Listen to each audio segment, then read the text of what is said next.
ഇന്നിപ്പോ ഈ ചർച്ച നടക്കുന്നത് വരെ ഞാൻ ഉൾപ്പെടുന്ന കേരളത്തിലെയും ഇന്ത്യയിലെയും മതേതര പാർട്ടികളെല്ലാവരെയും തങ്ങളെ നിരോധിക്കില്ല എന്നുള്ള പ്രതീക്ഷയിലേക്ക് ഇരിക്കും. എന്നാൽ നിരോധനം എന്നുള്ളത് ഏത് പാർട്ടിക്കും ഏത് സമയവും കൊണ്ടുവരാവുന്ന ഒരു സംഗതിയാണ്. കേന്ദ്ര സർക്കാരിന് അതിന് കൃത്യമായ തെളിവുകൾ ഉണ്ടെങ്കിൽ നിരോധിക്കാവുന്നതാണ്. അത്ര നിരോധനം ഉണ്ടെങ്കിൽ തന്നെ സ്വാഭാവികമായിട്ട് ആ നിരോധനത്തെ നിരോധനങ്ങൾ നിയമപരമാണെങ്കിൽ അത് നിയമപരമായി ചെറുക്കേണ്ടതുമാണ്.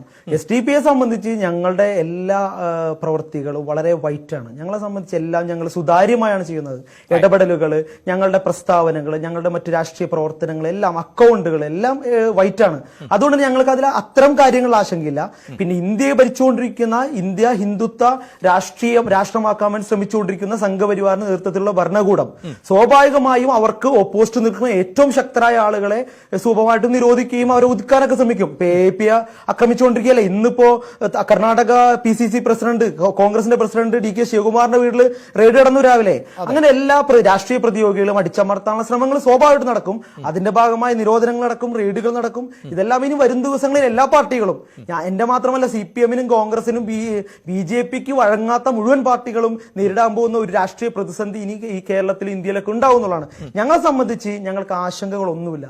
കാരണം എന്താ, ഞങ്ങൾ വളരെ കൃത്യമായിട്ട് ഇന്ത്യയുടെ നിയമവ്യവസ്ഥക്കകത്ത് നിന്നാണ് പ്രവർത്തിക്കുന്നത്. ഒരു രാഷ്ട്രീയ പാർട്ടി പ്രവർത്തിക്കുന്നതിൽ നമ്മൾ യഥാർത്ഥത്തിൽ സപ്പോർട്ട് ചെയ്യണം. കാരണം എന്താ അറിയോ, ഇന്ത്യയുടെ ജനാധിപത്യ പ്രക്രിയകൾ ഇടപെട്ടുകൊണ്ട് അതിൽ നിന്നുകൊണ്ട് ഇന്ത്യയുടെ രാഷ്ട്രീയ പ്രവർത്തനങ്ങൾ, ഇന്ത്യയുടെ വളർച്ചയിൽ, പുരോഗതിയിൽ പങ്കാളിയാവണമെന്ന് ആഗ്രഹിക്കുന്ന രാഷ്ട്രീയ പാർട്ടികൾ പ്രവർത്തിക്കുമ്പോൾ അതിനെ സപ്പോർട്ട് ചെയ്യല്ലേ. ഇനി നിരോധിച്ചിട്ടുണ്ടെങ്കിൽ നിരോധിക്കപ്പെട്ടു കഴിഞ്ഞാൽ അപ്പം ആലോചിക്കാം എന്നുള്ളതാണ് സ്വാഭാവികം. അല്ലാതെ അതിൽ കൂടുതൽ ആശങ്കപ്പെടേണ്ട അവസ്ഥ എന്നെ സംബന്ധിച്ച് അല്ലെങ്കിൽ എന്റെ പാർട്ടിയെ സംബന്ധിച്ചില്ല.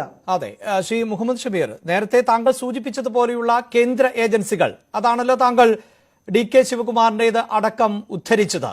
പക്ഷേ കേന്ദ്ര തെരഞ്ഞെടുപ്പ് കമ്മീഷൻ ഈ പൊളിറ്റിക്കൽ പാർട്ടി എന്ന നിലയിൽ SDPI പ്രവർത്തിക്കുന്നത് ആ ചട്ടങ്ങൾ കൂടി പാലിച്ചുകൊണ്ടാണ്. സ്വാഭാവികമായും തെരഞ്ഞെടുപ്പ് കമ്മീഷനാണ് ഇതിൽ കൂടുതൽ പരിശോധനകൾ നടത്തുന്നത്, മറിച്ച് കേന്ദ്ര അന്വേഷണ ഏജൻസികളല്ല.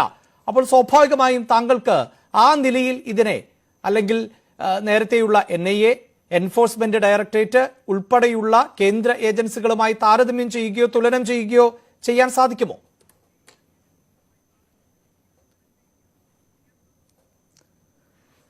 ഞാൻ നേരത്തെ പറഞ്ഞല്ലോ, ഇവിടെ ഇത്തരം നടപടികളെല്ലാം നടത്തുന്ന ആരാണ്? കേന്ദ്ര സർക്കാരാണ്.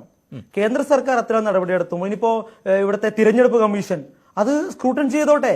മാക്രോ തലത്തിലോ മൈക്രോ തലത്തിലോ ഏത് തലത്തിൽ വേണമെങ്കിലും സൂക്ഷ്മതലത്തിൽ SDPI പരിശോധന വിധേയമാക്കിക്കോട്ടെ. മുഴുവൻ ഓഫീസുകളും മുഴുവൻ സംവിധാനങ്ങളും പരിശോധന വിധേയമായിക്കോട്ടെ. പക്ഷെ ഞങ്ങൾക്ക് കോൺഫിഡൻസ് ഉണ്ട്.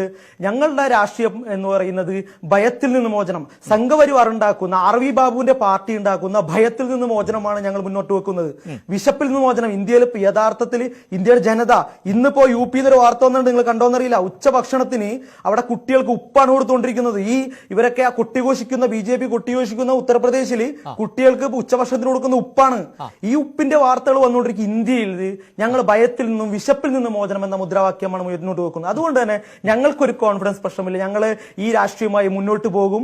ഇത് തിരഞ്ഞെടുപ്പ് കമ്മീഷൻ നോ പറയുന്നത് വരെ ഞങ്ങൾക്ക് മുന്നോട്ട് പോകാൻ കഴിയും എന്നുള്ളത് ഉത്തർപ്രദേശിൽ മാത്രം ഉദാഹരിക്കേണ്ട പശ്ചാത്തലമുണ്ടോ?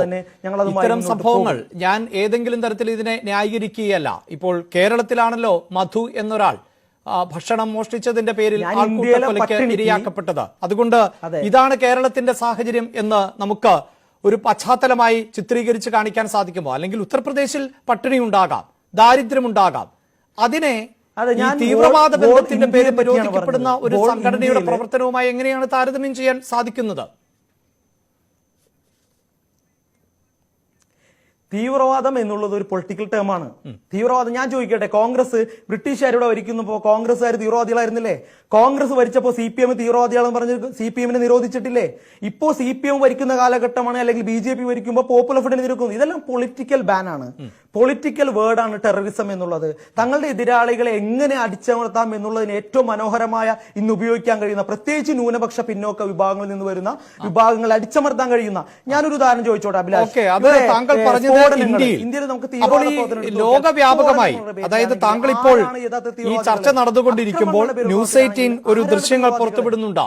തുർക്കിയ എന്ന രാജ്യത്തിലെ സംഘടനകളുമായി പോപ്പുലർ ഫ്രണ്ടിന്റെ നേതാക്കൾ നടത്തുന്ന കൂടിക്കാഴ്ച.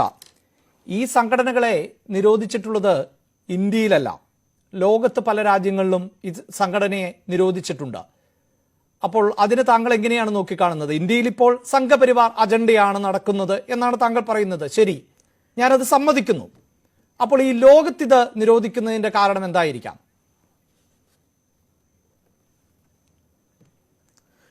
ലോകത്ത് നിരോധിക്കുന്നതിനെ പറ്റി അറിയില്ല. പക്ഷെ എന്റെ രാജ്യം ഇന്ത്യ എന്ന് പറയുന്ന രാജ്യത്ത് ഈ IHH എന്ന് പറയുന്ന പാർട്ടി, ഈ ഒരു ഹ്യൂമാനിറ്റേറിയൻ റിലീഫ് ഫൗണ്ടേഷൻ നിരോധിച്ചിട്ടുണ്ടായിരുന്നില്ല. 2018 നിരോധിച്ചിട്ടുണ്ടായിരുന്നില്ല എന്നാണ് എന്റെ വിശ്വാസം.